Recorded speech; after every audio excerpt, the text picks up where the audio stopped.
오늘 저는 보배를 담은 질그릇 이런 제목으로 함께 말씀의 은혜를 나누고자 합니다.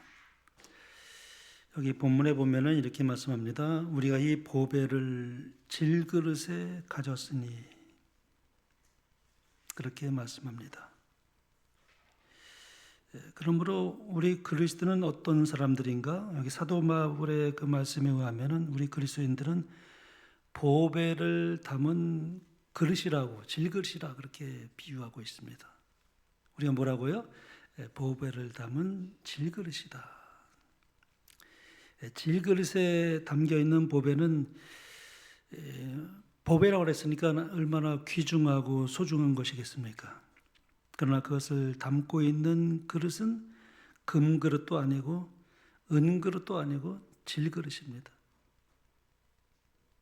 흙으로 구워진 아주 천한 그릇입니다. 금그릇도 있고 또 은그릇도 있는데 왜 하필이면 사도 바울이 우리 그리스도인들을 질그릇이라고 그렇게 묘사했을까요? 이 질그릇은 특성이 약합니다. 그렇죠? 잘못 다루게 되면 아주 깨지기 쉬운 그릇입니다. 물론 우리가 또 흙으로 지어진 존재이기도 합니다만. 베드로도 우리 그리스도인들을 연약한 그릇이다 그런 말을 사용했습니다. 여기 베드로전서에 보면은 남편들아 이와 같이 지식을 따라 너의 아내와 동거하고 그를 더 연약한 그릇이요 그랬습니다. 또 생명의 은혜를 함께 이어받을 자로 알아 귀히 여기라. 여기 베드로는 남편들에게 아내를 가리켜 더 연약한 그릇 이렇게 표현했습니다. 아내를 그냥 연약한 그릇이라 그렇게 말하지 않고 더 연약한 그릇 그렇게 말했습니다.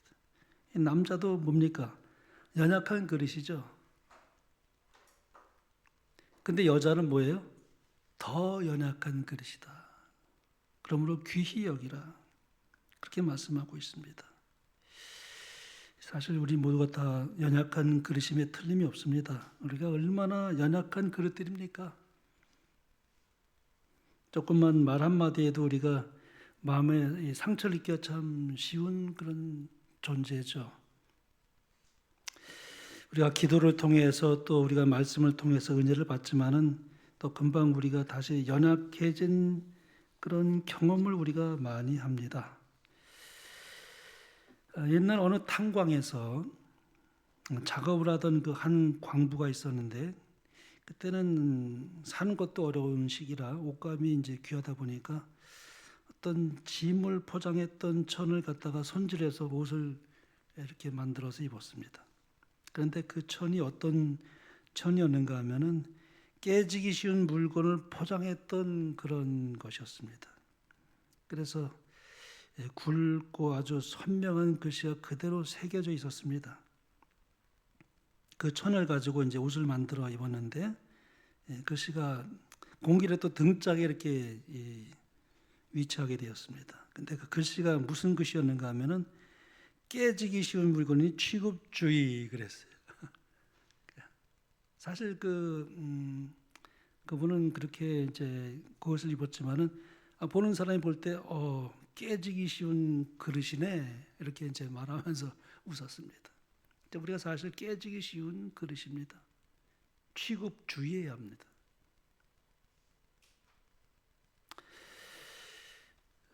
우리가 연약하고 깨지기 쉬운 그런 사람들이기 때문에 서로 조심조심 다루어야 할 질그릇 같은 존재라는 사실을 우리가 다시 한번 생각해 보게 되는 것입니다. 그런데 중요한 것은 오늘 본문에 보니까 질그릇은 질그릇인데 그 속에 보배를 담고 있다. 이게 참 중요합니다. 질그릇은 질그릇인데 뭘 담고 있습니까? 보배를 담고 있습니다. 여기에 복음이 있고 진리가 있습니다. 질그릇은 사실 연약해서 깨지기 쉬운 천한 것이죠. 그러나 그 속에 보배를 담고 있을 때는 이제 문제가 달라집니다. 이 질그릇이 아주 귀한 이제 그릇으로 쓰여지게 됩니다. 화이트는 이렇게 말했습니다. 하나님께서는 많은 결점들을 가지고 있는 사람들을 당신의 계획을 수행하는 도구로 선택하신다. 값으로 헤아릴 수 없는 보배가 질그릇에 담겨 있다. 그래서 우리가 하나님을 믿는 사람들과 믿지 않는 사람들은 아주 큰 차이가 있습니다. 우리 하나님 믿는 사람들은 보는 것으로 볼 때는 외면상으로 거의 잘 구분이 되지 않을 수도 있겠지만, 그러나 우리 속에는 헤아릴 수 없는 보배가 우리 질그릇에 담겨 있는 것입니다. 물론 이것은 예수님을 표상하기도 하고 우리가 깨닫고 있는, 우리가 가지고 있는 복음을 상징하기도 합니다. 우리가 복음을 가지고 있어요. 진리를 가지고 있습니다. 또한 우리가 생명, 영원한 생명을 이미 시어받았습니다. 그러니까 이게 하나 믿지 않는 사람과는 아주 결정적인 엄청난 차이가 사실 있는 것입니다. 여기서 보배는 예수 그리스도를 상징하기도 하지만은 복음과 진리를 동시에 예표하고 있습니다. 바로 이 점에서 질그릇의 가치가 결정되고 완전히 달라집니다. 이런 이야기가 있습니다. 메가다 장군이 2차 대전이 종결될 때 일본의 천황 앞에서 일본이 무조건 항복한 그 문서에 이제 최종적으로 이제 전쟁 종결 문서에 이제 메가다 장군이 서명을 하게 됐습니다. 그때 그 서명할 때 메가다 장군이 사용했던 만년필이 있었습니다. 그런데 그 만년필 자체는 뭐 별로 값이 나간 것은 아니었는데 그것이 경매로 나갔을 때 수백만 달러에 팔렸다고 합니다. 가치가 달라져 버렸어요. 이 만년필은 별로 비싼 것은 아니었습니다. 그런데 그 만년필 그 속에 세계 제2차 대전의 종결이라는 이 역사가 담겨 있는 것이었기 때문에 이 만년필의 그 가치와 의미가 완전히 달라진 것이었습니다. 우리가 이제 진리와 같은 그런 존재지만은 그러나 우리 속에 보배가 소중하게 이렇게 담겨져 있기 때문에 그 가치는 이루 말할 수가 없어요. 그 뭐 메가다 장군의 그 만년필 정도가 아닙니다. 우리가 이 예수 그리스도라고 하는 이 보배를 지닌 존재, 또 우리가 성령을 선물로 받은 그 선물이 얼마나 최고의 선물인지, 그리고 우리가 가지고 있는 진리가 얼마나 정말 이루 말할 수 없는, 가치로 환산할 수 없는 이 복음을 우리가 가지고 있습니다. 우리가 이제 성령을 우리가 선물로 받았는데, 그래서 사도 바울은 로마서 5장에 이렇게 말씀합니다. 누구든지 그리스도의 영이 없으면 그리스도의 사람이 아니라. 우리가 그리스도의 영이 우리에게 있습니다. 그러니까 하나님은 결코 우리를 떠나지 않습니다. 우리 어디를 가든지 두려움이 없어요. 하나님이 우리에게 성령을 보내셔서 늘 교통하고 계십니다. 어디를 가든지 내가 항상 너희를 떠나지 아니하리라. 최고의 보호자를 우리가 모시고 있습니다. 또 우리를 인도하시는 분, 또 우리에게 소망을 주시는 분, 하늘을 늘 바라보도록 끊임없이 우리의 마음속에 역사하고 계시는 성령의 은혜. 그리스도의 영이 없으면 그리스도의 사람이 아니라고 그랬습니다. 우리가 침례받을 때 하나님께서 우리에게 성령을 선물로 주신다고 그렇게 돼 있죠. 여기 베드로가 그렇게 말했습니다. 베드로가 가로되 너희가 회개하여 각각 예수 그리스도의 이름으로 침례를 받고 죄 사함을 얻으라. 그리하면 성령을 선물로 받으리니. 여러분 성령을 선물로 받았습니까? 하나님의 주실 수 있는 가장 최고의 선물입니다. 그러므로 우리 그리스도인들에게는 성령이 늘 내재해 있습니다. 그러나 때로 우리가 성령을 근심할 때도 있어요. 성령을 또 슬프게 할 수도 있습니다. 그래서 에베소 4장에 보면은 하나님의 성령을 근심하게 하지 말라. 그 안에서 너희가 구원의 날까지 인치심을 받았느니라. 성령을 계속해서 근심하게 하면 어떻게 될까요? 나중에 성령이 소멸될 수도 있습니다. 여기 사도 바울이 이렇게 말했습니다. 데살로니가전서 5장 18절에 성령을 소멸하지 말며 그랬습니다. 우리가 성령이 소멸되면 가장 큰 불행입니다.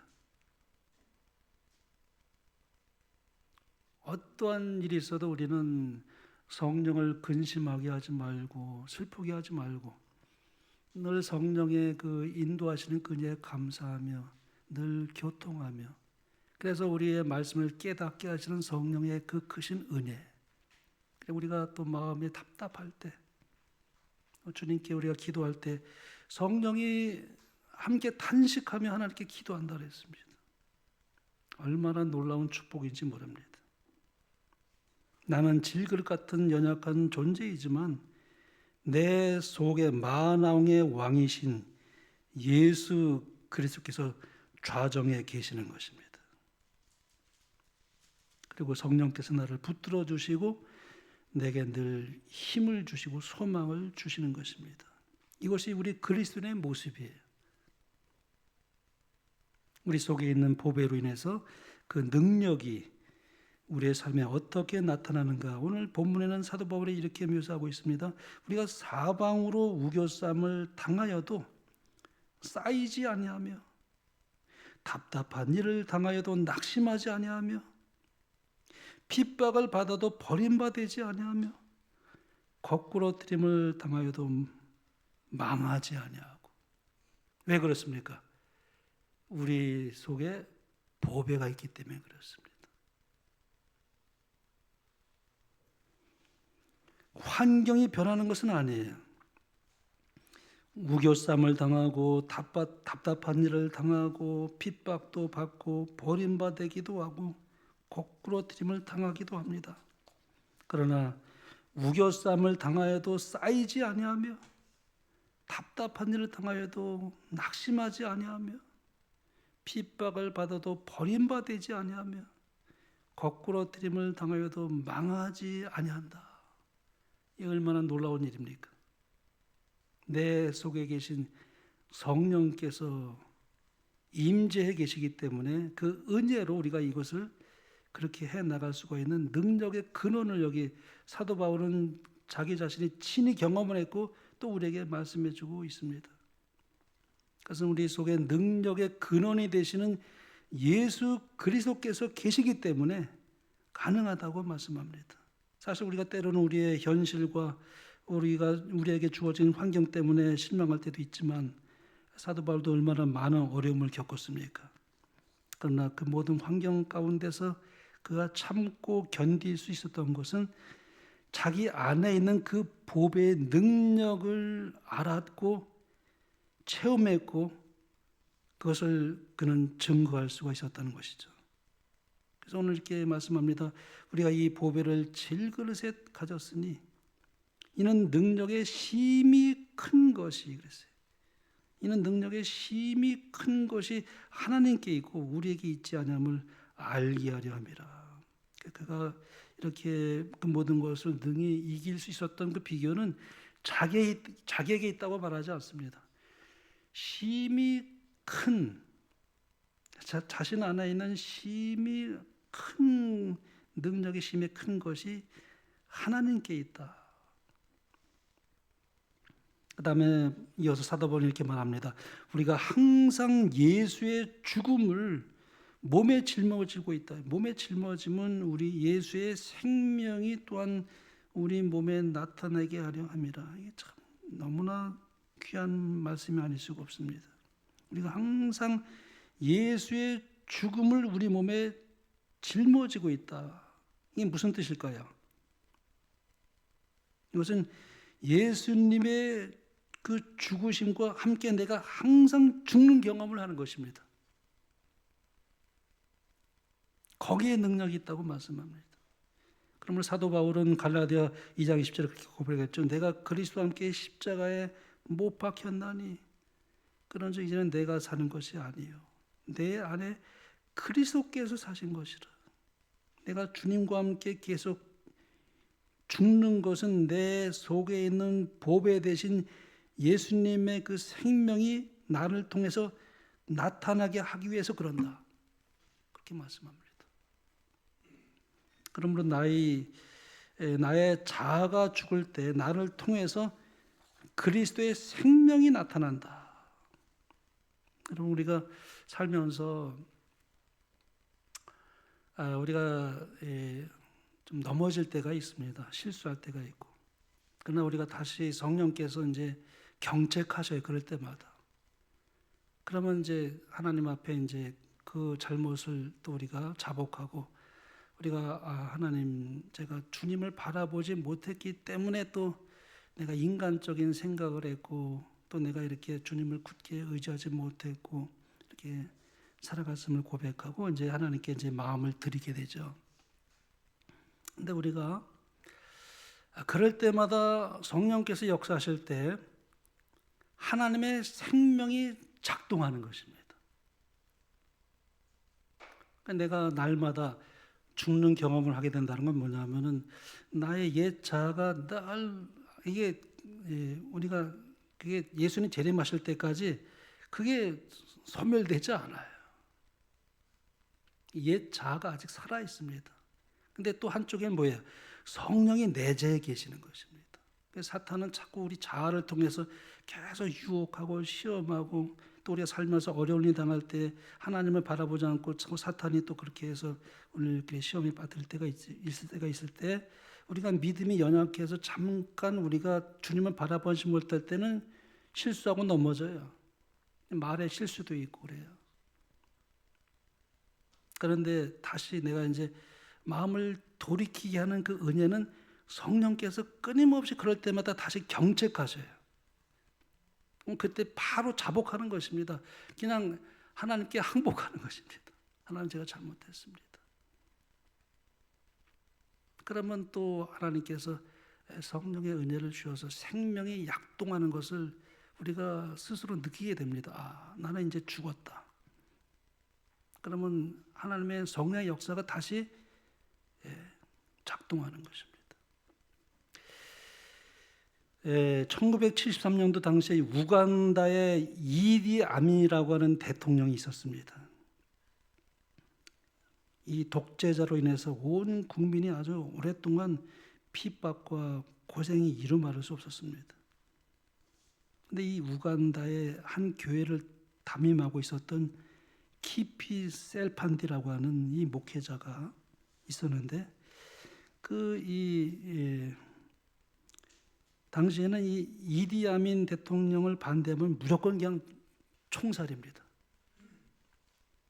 그러던 어느 날에 이 암살단이 마침내 이 교회에 쳐들어왔습니다. 목회자를 죽이려고 총을 겨눈 거예요. 그러자 이 기피 생판디라고 하는 이 목회자가 아주 평화로운 마음을 가지고 마음에 동요됨이 없이 제가 잠깐 기도하는 시간을 주실 수 있겠습니까? 그 다음에 저를 죽여도 상관이 없습니다. 총을 들이댄 사람이 마지막이니 그렇게 하라고. 이 목회자가 조용히 기도를 했습니다. 무릎 꿇고. 예수님께서 하신 그대로 기도했습니다. 아버지요, 여기 이 사람들은 자기가 무엇을 하고 있는지 모르고 있습니다. 이들을 불쌍히 여기시고 저희들의 죄를 용서하여 주시옵소서. 간절히 기도했습니다. 아멘 했더니 이 암살하려고 했던 이 암살단들이 기도해서 고맙다고선 슬그머니 나갔다 그래요. 참 놀라운 역사입니다. 제가 이 글을 읽으면서 야, 하나님께서 그렇게 또 역사하시는구나. 당장 죽일 듯 했는데 그 앞에서 정말 예수님의 그 기도, 중보기도를 했더니 기도해 줘서 고맙다고 그들이 다 조용히 나가더라는 거예요. 그리고 그 교회가 얼마나 부흥을 했는지 참 놀라운 역사죠. 그는 틀림없이 성령께서 그 생명의 역사가 일어난 것입니다. 그는 자기 자신이 죽는 것에 대해서 겁을 내지 않았습니다. 내 안에 계신 예수 그리스도. 근데 그분이 이들을 용서해 주기를 마음을 다해서 아주 진실하게 기도했더니 그 사람들이 은혜를 받고 기도해서 고맙다고 나간 것입니다. 이렇게 참 바울은 그런 신앙적인 삶을 많이 그의 바울 서신에 그렇게 많이 고백을 합니다. 12절에 보면 그런즉 사망은 우리 안에 역사하고 생명은 너희 안에 역사하느니라. 사도 바울의 헌신적인 그 사역으로 말미암아 그가 얼마나 모진 고난과 시련을 받았는지 많이 그런 간증을 하죠. 그런데 도리어 그것이 너희들에게는 생명의 역사가 크게 있었음을 그렇게 말씀하고 있습니다. 그래서 고린도후서 4장에 보면 사도 바울이 이렇게 말씀합니다. 그러므로 우리가 낙심하지 아니하노니 우리의 겉사람은 낡아지나 우리의 속사람은 날로 새로워지는도다.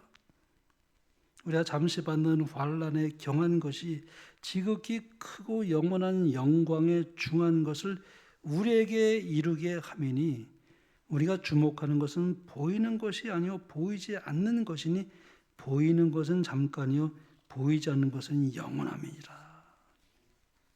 그러니까 사도 바울은 현실 속에서 늘 참 어려운 일이 있었지만은 언제나 보이지 않는 것에 늘 관심을 두고 그렇게 하나님께 마음을 드리고 그 모든 형편과 처지가 어려운 시련이 있었지만은 그것이 오히려 예수의 생명이 나타나게 하는 그 경험을 끊임없이 했던 것이 있었기 때문에 그렇게 권면할 수가 있었습니다.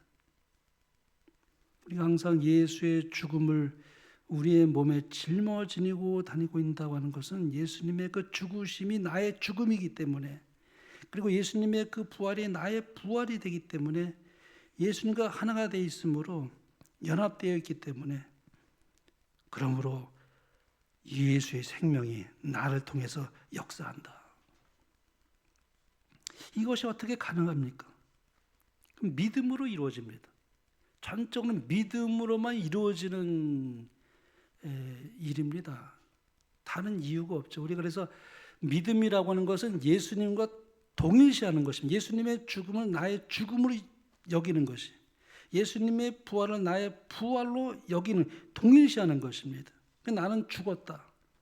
나는 죄에 관하여는 죽었고 하나님에 대해는 나는 산 자다. 끊임없이 그렇게 살았던 사도 바울의 간증입니다. 그래서 로마서 6장에 보면 이렇게 말씀합니다. 이와 같이 너희 자신을 죄에 대하여는 죽은 자요 그리스도 예수 안에서 하나님을 대하여는 산 자로 여길지어다. 죄인이 믿음으로 그리스도와 하나가 되는 순간, 연합하는 순간 자기 자신을 죄에 대하여는 죽은 자로 여기는 것입니다. 근데 우리가 그렇지 못할 때가 있어요. 그러면 넘어지는 것입니다. 여지없이 넘어져요. 자아가 살아있을 때는 여지없이 넘어집니다. 날마다 우리는 이 말씀을 깊이 우리 마음에 각인할 필요가 있습니다. 그러므로 예수님의 십자가의 죽음이 나의 죽음이다. 믿음으로 동일시하는 것입니다.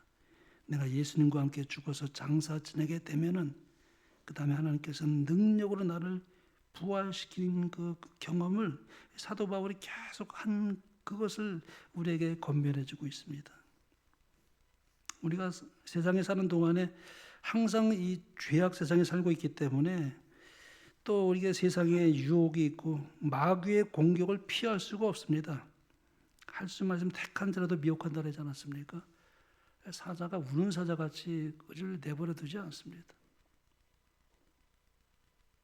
그러나 우리가 우리 안에 보배이신 예수님이 계시기 때문에 이길 수 있다는 것입니다.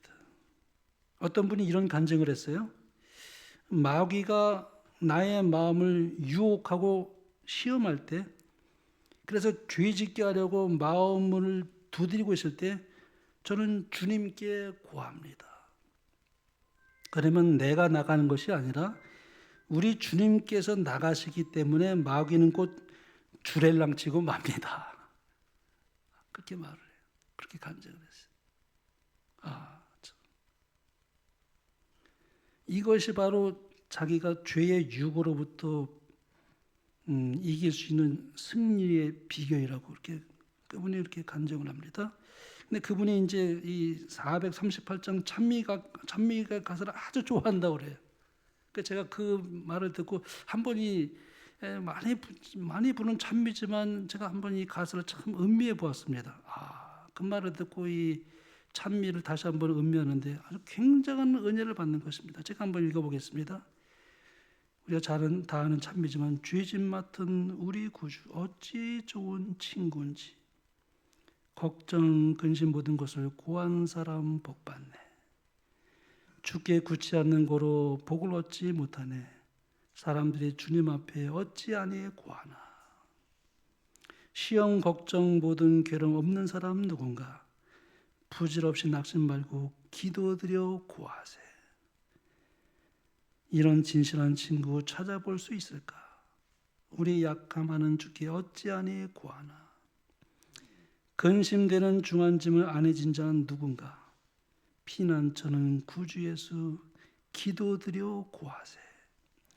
세상 친구 멸시하고 나를 조롱하여도 예수 품에 편히 안겨 위로하심 받겠네.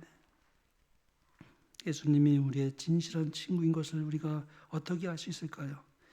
환난과 시험과 걱정을 당해봐야 그때 알 수가 있습니다. 하나님 그래서 우리에게 시련을 허락하실 때가 있어요.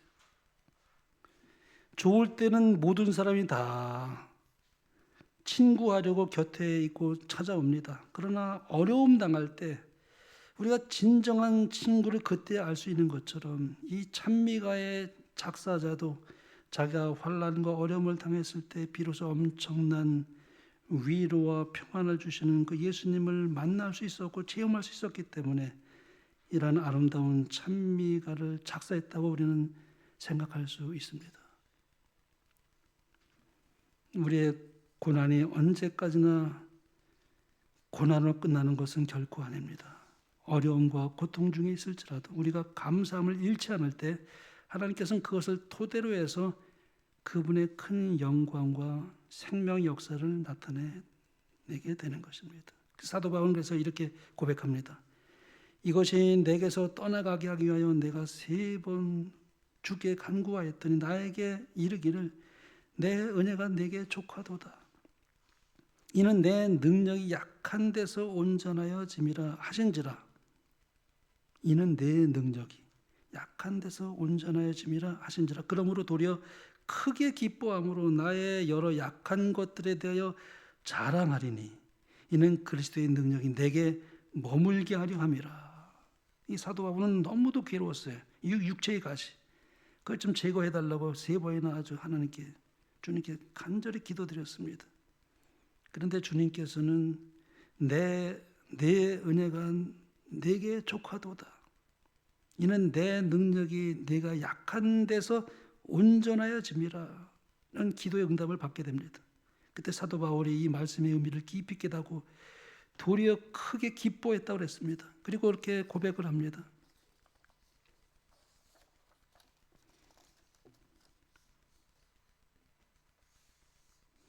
그러므로 도리어 크게 기뻐함으로 나의 여러 약한 것들에 대하여 자랑하리니 이는 그리스도의 능력이 내게 머물게 하려 함이라. 이러한 그리스도의 능력이 여러분과 저의 삶에 늘 머물러 있게 되므로 어떠한 경우든지 항상 기뻐하며 감사하며 쉬지 말고 하는 주님께 고하시는 여러분과 저의 삶이 되길 바라며 말씀을 마치겠습니다.